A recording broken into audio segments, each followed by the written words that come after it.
जोहार। तोपचंद का corona update लेकर आया हूं मैं बादल सिंह। बीते महीने कोरोना के प्रकोप से लेकर इस महीने सरकारी तैयारी से लेकर चरमराती व्यवस्था और लोगों की मजबूरी बन चुकी निजी अस्पतालों की फीस तक सभी विषयों पर चर्चा करेंगे। लेकिन सबसे पहले बात करते हैं आंकड़ों की। इसमें सितंबर महीने का खाता पहले खंगाल लेते हैं। सितंबर की 1 तारीख तक प्रदेश में कुल मरीज का आंकड़ा 31,503 रहा, जो कि कल 2 अक्टूबर को प्रदेश का कुल आंकड़ा 1,18,790 पहुंच गया। जब कभी एक्टिव मरीज की संख्या 14,000 के करीब थी, आज एक्टिव मरीज 29,000 के करीब है। मौत का आंकड़ा सितंबर की शुरुआत में 277 था, आज हम मौत के आंकड़े में 1,000 पार कर चुके हैं। एक महीने में कोरोना का क्या रहा, तो सितंबर महीने भर में 82,000 से ज़्यादा नए मरीज सामने आए। वहीं 30 दिनों के भीतर 680 लोगों की मौत कोरोना के कारण हुई, जिनमें पूर्व मंत्री चनेसराम राठिया, पूर्व मंत्री और मुंगेली विधायक पुन्नूलाल मोहले की धर्मपत्नी, 3 सरकारी डॉक्टर, IMA धमतरी के अध्यक्ष, हेल्थ वर्कर, पुलिस के जवान भी शामिल हैं। कुल 1,000 मौतों में 5 सीनियर डॉक्टर, 7 पुलिस के अधिकारी एवं जवान भी शामिल हैं। प्रदेश में रिकवरी का दर 70 के करीब बना हुआ है, जबकि रिकवरी के मामले में बिहार, तमिलनाडु, आंध्र प्रदेश जैसे राज्य हमसे आगे हैं। इसका कारण क्या है?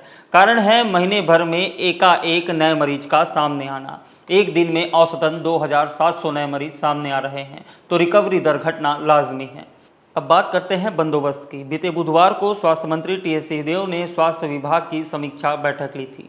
बैठक में कई अहम मुद्दों पर चर्चा हुई। इस बैठक से जो निष्कर्ष निकला, उसमें जांच की प्रतिदिन क्षमता बढ़ाने के बजाय कम हो गई। दरअसल सितंबर का माह बीता, जिसमें औसतन प्रतिदिन 20,000 जांच किए जाने का टारगेट रखा गया था। पूरे माह भर में एक भी दिन ऐसा नहीं रहा जिस दिन हम टारगेट को छू सके हों। उल्टे औसतन जांच 15,000 के करीब ही रही। वहीं सितंबर महीने के दूसरे और तीसरे सप्ताह में 11 से 13,000 के बीच ही जाँच रही। परिणाम यह निकला कि जिस अक्टूबर माह में हमें 30,000 प्रतिदिन का जांच का औसत का आंकड़ा छूना था, उसे अब घटाकर 15,000 पर ही समेट दिया गया है। या यूँ कहें तो जितना चादर उतना ही पैर पसारो, यहाँ तो चादर ही छोटी कर दी गई। लेकिन इसका कारण क्या है? वही पुराना रोना, टेस्ट किट की कमी होना। राज्य में कई टेस्ट सेंटर्स बीते दिनों ऐसे हैं जिनमें काम भी नहीं हुआ है।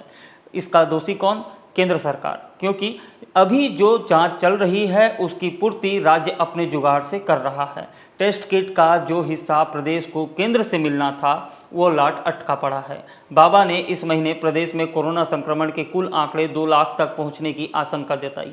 कल तक ही हमने 1,18,000 का आंकड़ा छू चुका है, जबकि महीने में केवल अभी 2 दिन बीते हैं। अब बात करते हैं सरकारी तैयारियों की। मुख्यमंत्री भूपेश बघेल ने अपना पिटारा खोल दिया है। 60 करोड़ रुपए की स्वीकृति दी है। कोरोना से लड़ने जिन हथियारों की आवश्यकता है, इन पैसों से उनकी खरीदी शुरू हो चुकी है।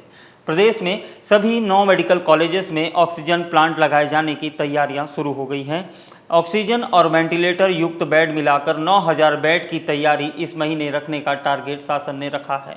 फिलहाल प्रदेश में केवल 2,686 ऑक्सीजन युक्त बेड हैं। इस बीच आपको एक और जानकारी देते चलते हैं। देश भर के विशेषज्ञ इस बात पर आशंका जता रहे हैं कि ठंड में कोरोना संक्रमण में इजाफा हो सकता है।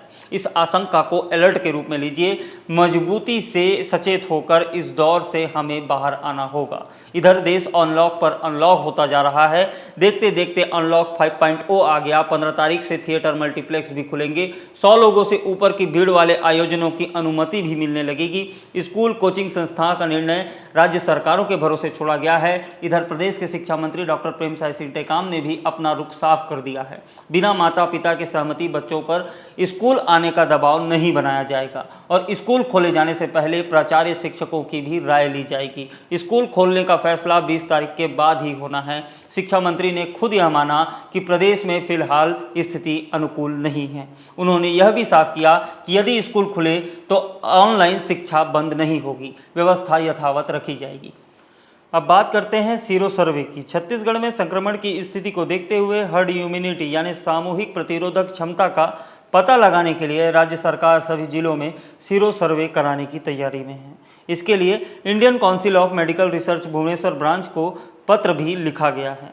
जल्द ही सभी जिलों में यह सर्वे का कार्य शुरू किया जा सकता है। पिछले दिनों आईसीएमआर ने राज्य के 10 जिलों में सीरो सर्वे पूरा किया था। इसके तहत प्रत्येक जिले से हाई रिस्क ग्रुप और सामान्य लोगों के 500 सैंपल लिए गए थे। आईसीएमआर द्वारा जारी 3 जिलों की रिपोर्ट के अनुसार रायपुर को 13.41%, दुर्ग में 8.31% और राजनांदगांव में 3.76% लोगों में एंटीबॉडी पाई गई है। इसके आधार पर स्वास्थ्य विभाग अब इन जिलों में संक्रमण रोकने के लिए अलग रणनीति के तहत कार्य करने की बात कर रहा है। हालांकि अन्य जिलों में भी तेजी से संक्रमण का विस्तार हो रहा है। ऐसे में सीरो सर्वे कर राज्य सरकार सभी जिलों की स्थिति जानना चाहती है ताकि संक्रमण के प्रसार को रोकने के लिए बेहतर तैयारी की जा सके। चलते चलते जान लेते हैं यह सीरो सर्वे क्या भला है। सीरो का पूरा नाम है सीरोलॉजिकल टेस्ट। सीरोलॉजिकल टेस्ट दरअसल एक तरीके का ब्लड टेस्ट है जो व्यक्ति के खून में मौजूद एंटीबॉडीज़ की पहचान करता है। ब्लड में से अगर रेड ब्लड सेल को निकाल दिया जाए तो जो पीला पदार्थ बचता है उसे सीरम कहते हैं। बाल में लगाने वाला सीरम नहीं, यह दूसरा सीरम है।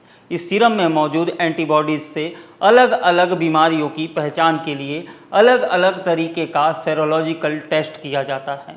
बावजूद इसके सभी तरह के सेरोलॉजिकल टेस्ट में एक बात कॉमन होती है, वो ये है कि सभी इम्यून सिस्टम द्वारा बनाए गए प्रोटीन पर फोकस करते हैं। शरीर का यह इम्यून सिस्टम यानी रोग प्रतिरोधक क्षमता बाहरी तत्वों द्वारा शरीर पर किए जा रहे आक्रमण को रोककर आपको बीमार पड़ने से बचाता है। अब 2 अक्टूबर यानी कल से 12 अक्टूबर तक सामुदायिक सर्वे अभियान चलाया जा रहा है, जिसमें ग्रामीण और शहरी दोनों इलाकों में घर घर जाकर कोरोना की मरीजों की पहचान की जाएगी। इस पर तोपचंद एक निवेदन आपसे करना चाहता है। हमारी बहनें इन दिनों आपके दरवाजे पहुंच रही हैं, बड़े बड़े गेट खुलते नहीं हैं, उल्टे व्यवहार ऐसा कि मानो कोरोना लेकर वो आई हो। ऐसे रसूखदारों से निवेदन, व्यवहार ठीक रखें। इस उमस और गर्मी में पूरे तन पर गमछा लपेटे हमारी स्वास्थ्यकर्मी मितानिन बहनें सड़कों पर सर्वे कर रही हैं, उनके साथ सहयोग करें। चरमराती व्यवस्थाओं की अगर हम बात करें तो राजधानी तक में निगम अमले में कोरोना को लेकर सुस्ती आ चुकी है। ऐसे भी मामले इन दिनों देखने को मिल रहे हैं। जिन घरों में कोविड-19 मरीज मिला है उसमें भी कंटेनमेंट जोन के पर्चे नहीं चिपकाए गए हैं। कई ऐसे मरीज हैं जिन्हें कोरोना हुआ लेकिन प्रशासन की तरफ से अब तक कोई फ़ोन कॉल्स नहीं आए हैं। मरीज ठीक भी हो गया है।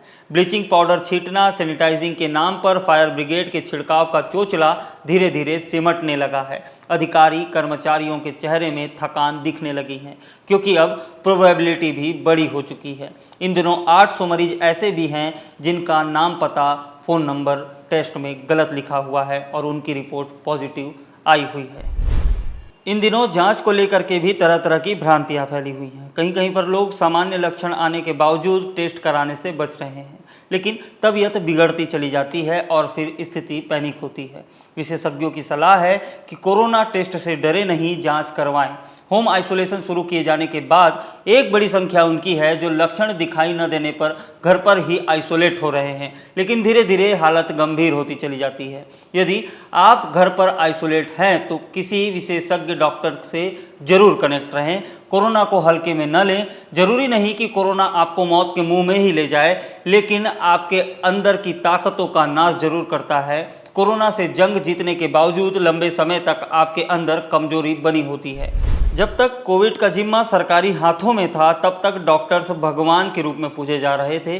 जैसे जैसे कोविड संक्रमण में लड़ने की निजी अस्पतालों ने मोर्चा संभाला है, तब से लाखों की फीस को लेकर लगातार ऐसे मामले सामने आ रहे हैं जहां परिजन हताश हो जाते हैं, खुद को ठगा महसूस करने लगे हैं।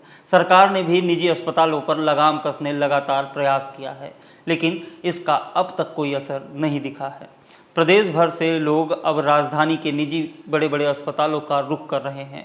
सरकार ने ए ग्रेड के अस्पतालों में भी गंभीर मरीज के इलाज के लिए आईसीयू बेड की प्रतिदिन शुल्क 12,000 रुपये निर्धारित की हुई है, लेकिन निजी अस्पतालों द्वारा 16,000 से 18,000 तक का चार्ज लिया जा रहा है। अति गंभीर के लिए वेंटिलेटर समेत चार्ज 17,000 रुपये तय है, लेकिन बिल का डिजिट प्रतिदिन 20,000 के पार हो रहा है।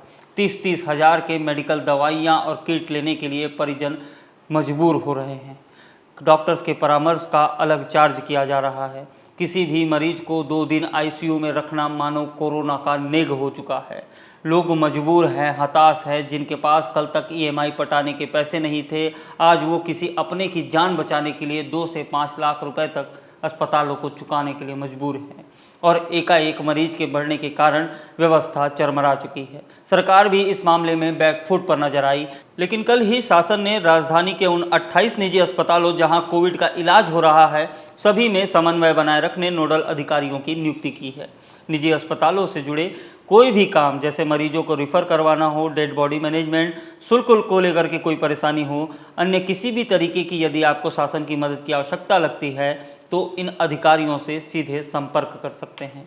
अस्पतालवार नोडल अधिकारियों के नाम और उनका नंबर आपको इस वीडियो के कमेंट बॉक्स में मिल जाएगा, उसे डाउनलोड कर लीजिए। तोपचंद भी देश, प्रदेश और दुनिया की सलामती के लिए दुआ करता है स्थिति जल्द ही सामान्य हो और जल्द ही हमें कोरोना और फेस मास्क से मुक्ति मिले, खुलकर हंस सकें, बातें कर सकें। लेकिन फिलहाल इस जंग की रसद में मास्क और सैनिटाइजर शामिल हैं। घर में चश्मा भूल जाइए, मोबाइल भूल जाइए, लेकिन घर से निकलते वक्त मास्क पहनना न भूलें। धन्यवाद। रोचक खबरों के लिए तोपचंद.com को फेसबुक और ट्विटर पर फॉलो करें, यूट्यूब पर सब्सक्राइब करें।